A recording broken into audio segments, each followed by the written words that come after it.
So yeah, I'm back in Matt's shoveling app that we used last week for office hours to go over the outbound text my QB configuration.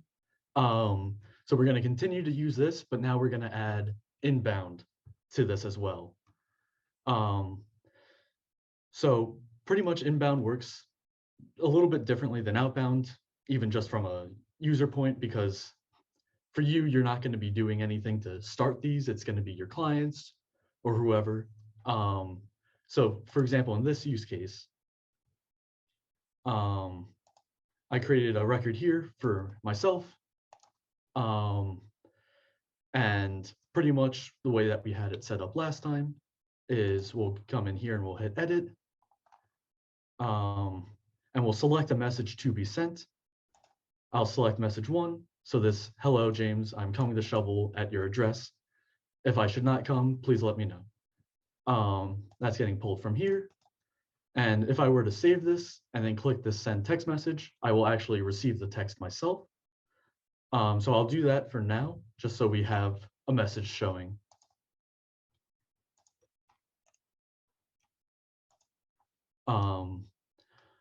But what we'll need to do is we'll need to change a couple things, and we'll use that in the inbound message. So if I hit refresh, you'll see that this message already came in and was sent to me. So now if I want to respond to Matt and say, hi, yes, please come and shovel my driveway.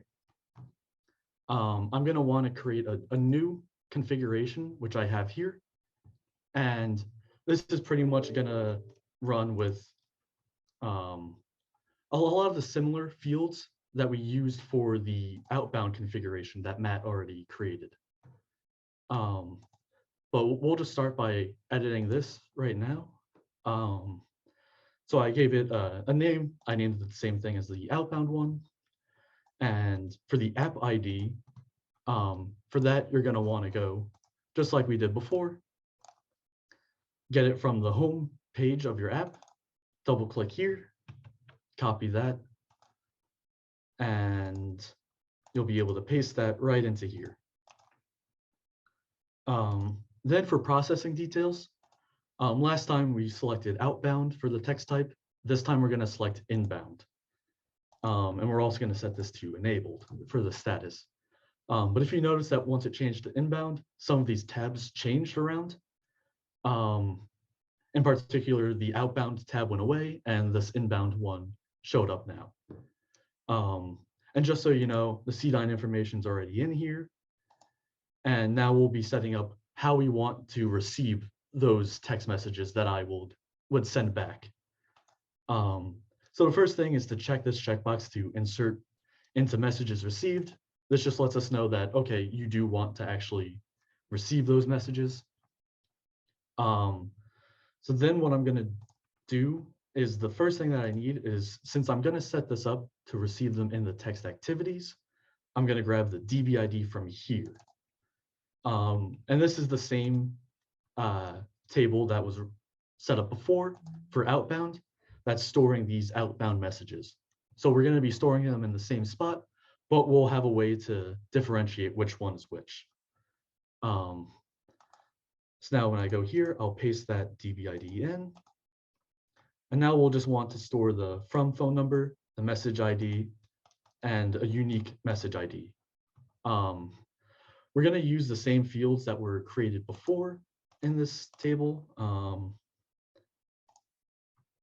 So if you'll see here, the from phone number, which we might want to change this from CDINE phone number to from phone number instead, because that might work a little bit better. This has field ID 6. The message has field ID 8.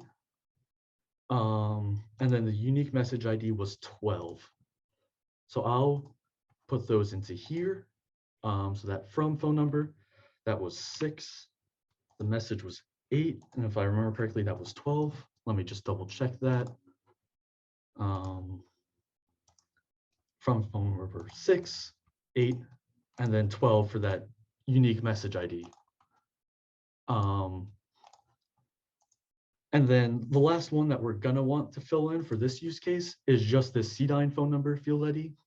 This will just store the value here. And since we want to just keep track of who it was sent to, even though it's just the CDINE number, we're going to store that in here to this to field. So that has field ID 7.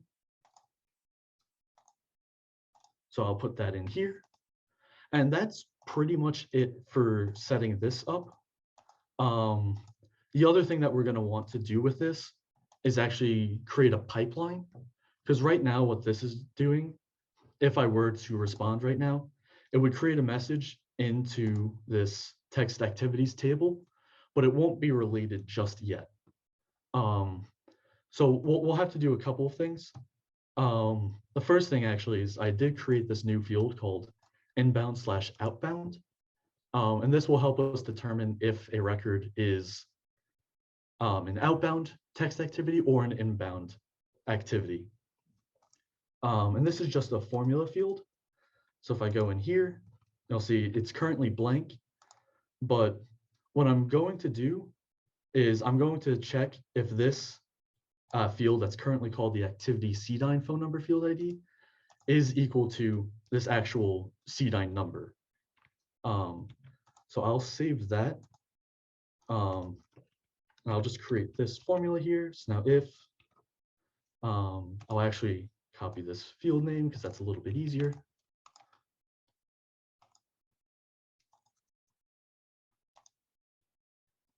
Now if that equals what is in here, which that number is just the CDINE number that we have. So if it equals that, we'll know in this case that that's outbound. But if it's not that, then we'll know that it's then inbound. So if I hit save, we should see, okay, this activity CDINE number is equal to that CDINE number that we have here. So this then says outbound. So now that we have this set up, we actually have everything that we need for setting up the pipeline. So I do have here in our help site a whole page describing how to set up this inbound pipeline and all of the things that you need to do. There is a couple of things that you do need to swap around in here, and it is all described, especially here in step 3. But just for the sake of time, I won't go through replacing everything. And I did have this set up beforehand. So, but at least what you guys would do is you would actually just come in here and copy this whole thing. And then you would go to, where was it? Yeah, so then you would go to your pipelines page. So once you have that copied, you'll see over here you have the create pipeline button, as well as this arrow right next to it. So you'll click that arrow and click import pipeline. And then you'll see this large black box here. So pretty much all you're gonna want to do is actually just paste that in there, this whole thing here into that black box, and then make all these changes with all of the different fields so that it works specifically for your app. So since I have this already set up with all these changes, I'll actually just paste this in. You'll notice too that when you paste it in, it'll give you the name that's already put in there. So if you want to change this, you could change this to whatever you want. I'll just change this to say James instead of Matt, just so I know which one it is. But now you'll click import pipeline, and pipelines will now start processing it and create it into an actual pipeline. And you see that here now. So it created all the 3 steps. And now this should actually be set up to run so that, and it is already turned on. I thought normally they start off turned off, but in this case, it is now turned on. So now what I'm gonna do is, I'm gonna actually open up my phone and I'm gonna send a reply back to that first text that I got. I'm actually gonna stop sharing on my computer so that I can share from my phone. Let me open this up real quick.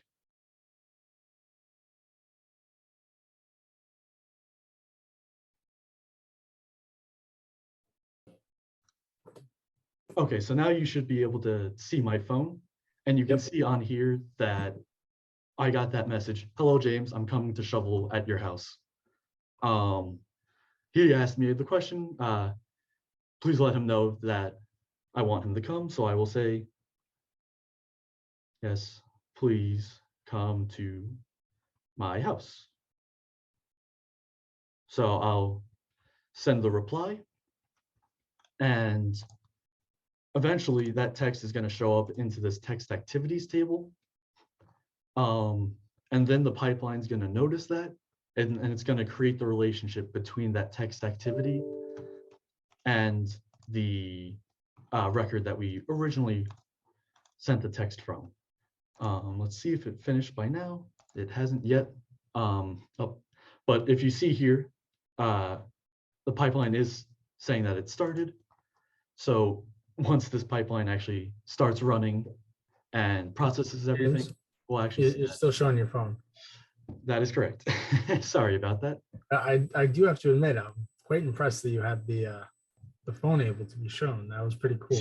Yes. It's probably better than me trying to hold my phone up being like, can you guys see this? Yeah. We figured too, since I'm sending the text out, we would need that. But yeah, so now you can see my screen on my computer and not my phone. But if we check now, back at this record here, I think it might be finished by now. Yep, you'll see this message came in. Yes, please come to my house. So now Matt knows, okay, I'm gonna go to James's house and shovel his driveway. So that's the inbound pipeline. And actually, yeah, just so we see it here too, this inbound outbound field now says inbound because I sent the image or sent the text inbound to the app. Hey, James, this might be a big ask on the spot, but do you know how you'd potentially be able to color the record, just like the demo app, to show if it's inbound, show blue or something like that? Yes. Where do I have this? Hitting you with questions on the spot. It's totally fine. So yeah, pretty much what you'll want to do is whichever report that you want that to actually be shown on with the different colors, you'll actually just want to edit the report. So we know that it's from the text activities, so we'll open this up. Actually, so yeah, just to get to there, we'll actually open up the form properties, which isn't normally, but you'll see here the embedded for houses, and you'll hit change settings. So now here you're basically just modifying the report. And what you can do is, if you scroll down to the bottom, you'll get to this color coding section. And here you'll be able to say, okay, assign colors to choices in. You'll select a field. In this case, we set it up for the inbound outbound. So here they already defaulted to some things. I'll change the colors around. So I'll change outbound to be blue and inbound to be green. So then you'll hit save. And you can see here already, just from the preview that they're showing, here's all the blue ones and here's the green one. So this green one was the inbound that I just sent. So now if we get out of here, you'll see that's where the colors are showing up. So that would be how you could color the report based on if it's inbound or outbound, just to get at a quick glance, oh, okay, there's a green record. I know that I just got a response. That's great. That was awesome. Good job, James. That was great. Thank you. So based off of everything James just explained, he kind of went through how to do this setup. Does anyone have any questions on TextMyQB inbound or outbound? We did go over the outbound setup last week, so you can refer to that if you have any questions on why, how we got to this point. But we're also happy to answer any questions on that right now for those of you who may not have attended last week. And if you don't necessarily want to come on and take your microphone off, you could also type the question into the chat, which we are monitoring.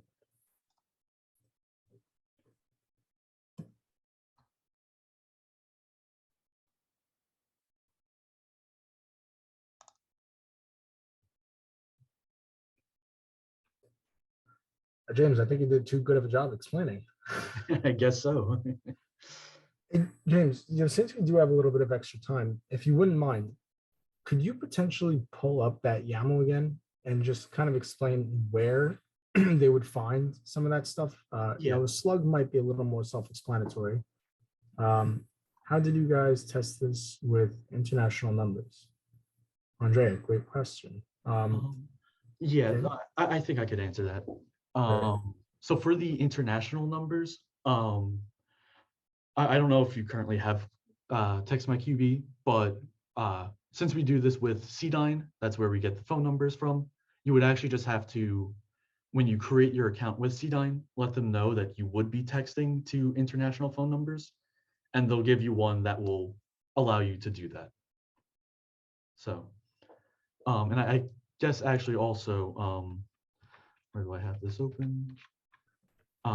Yeah, so in the configuration as well, once you have that phone number that's allowing for international texts, you would just check this is international DID checkbox here. Hey, James, not to throw another thing at you right on the spot. Is there any chance you could show an inbound attachment, such as an image? We may need to make a new field. Maybe. Yeah. So yeah, for that, we would need a new field. So it would still be in this text activities table. So in here, we'll just create, I'll just call it image, and we'll make it a file attachment field. So now if we open this one up again, we'll see, all right, we now have this image field here. So now in the configuration for the inbound, all you'll actually have to do once you have that field in there is in this attachments field ID, you'll just include that in there, just like that. Just for this example, we just have one, but let's say you are thinking that maybe you'll have 5 files that are sent to you. You'll just create 5 file attachment fields and separate all of the field IDs with the periods like that. But yeah, we just have that one field, so you would hit save and close. And then in the text, if somebody sends an image or any file actually, we'll see that show up in that inbound image field here.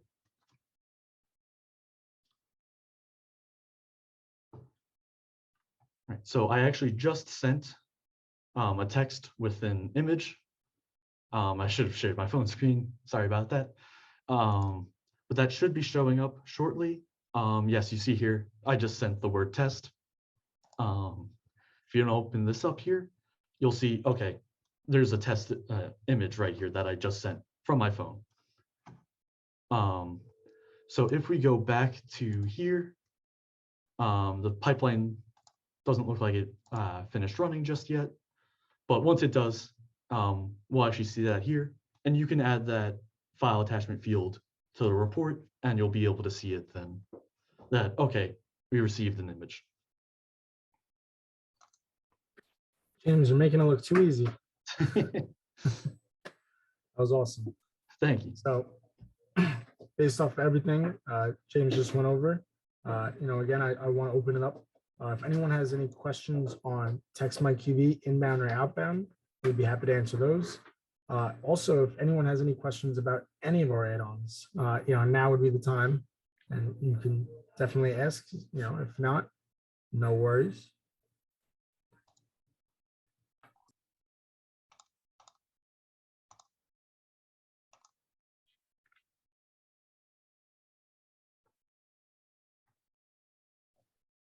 So as always, this recording will be shared after, and you'll be able to access this on YouTube. So if you want to follow along with what James was able to demonstrate today, you absolutely will be able to.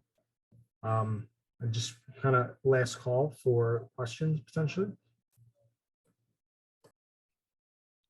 I actually suppose that I have one as I'm looking at the help page myself. All right. And it would definitely be helpful for me. I know before, James, when you were talking about putting the pipeline together, you didn't exactly want to break down the YAML here. But for someone like me who's a little more, base level, would you kind of be able to go through briefly kind of where you're finding everything that needs to be plugged in here? Yeah. So like I said before, pretty much all that stuff is explained right here, but since we have the time, might as well go over it here. So pretty much what this green value here is, that's just what Pipelines calls as a slug. That's pretty much just your user token access within pipelines. If you've created a pipeline before, you'll already have this slug. But if you haven't created a pipeline before this, it's best to create one, just a blank one, just so we can get a slug. And you'll fill that into here. You could also reference that one that you just created, as long as it has one step within Quickbase. I could actually kind of show that a little bit. So let's say, just for example, if we're looking at these pipelines here, this one I know was set up with the first step being Quickbase. So if you want to get that slug, what you can do is click on these three dots and click on export. So this will open up just the YAML for this existing one already. And you'll see you'll have it right there. So you'll get that through there. And that's the same for all of these. You'll put that same value in there. So then for some of these other ones, so here, these purple fields, these are actually just the field IDs for the unique message ID, the related client, and then that inbound outbound field that we worked on today. And that's just, you'll put those in there and basically in the same format where it's one field ID, comma, space, another field ID, comma, space, and then the third one. This red text here, this is just the DB ID of that text activity table. So you'll be able to get that, like we did before, straight from here, once you're in that text activities table. And then for these, this blue and then this goldish color, so this is just the message ID on the master table, and then the DB ID on the master table. So in this use case, it would be house. For some of you, it might be client. It might be anything else, really, wherever you're sending the text from. So from here, that would actually just be this unique message ID field. So you right click, that would be 17 in this use case. And like we did before, you would get the DB ID straight from the URL. And then the last thing that you'll, or I guess some of the other things you'll need to change is this line here. This really just will change if you named things differently. So for example, here we have message ID, and then we also have unique message ID. And you'll see here down below for the light green one, it says with the field in the clients table, which in that case would be our house table. So that would then be unique message ID. And you'll want to make it so that all of the letters are lowercase. And if you have any spaces in there, those are changed to an underscore, kind of like how you see here. And then a very similar thing here. Here we have unique message ID. That's the only part that you will change. You won't change the curly brackets or the A and the period. You'll leave those. But since that's going to be in the text activity table, here we'll replace it with activity, unique message ID, FID, but all of it's going to be lowercase, and any spaces become underscores. And then the last thing that you would change is just this related underscore client. And that's another one where it's just based on the name. If it happens to be the same, you wouldn't have to change it. But that would actually just be, if we go into the field settings for this, in our case, it would be related house. Because that's just the field that's actually connecting the two tables together through the relationship. But yes, that's actually all of the things that you would need to change in here.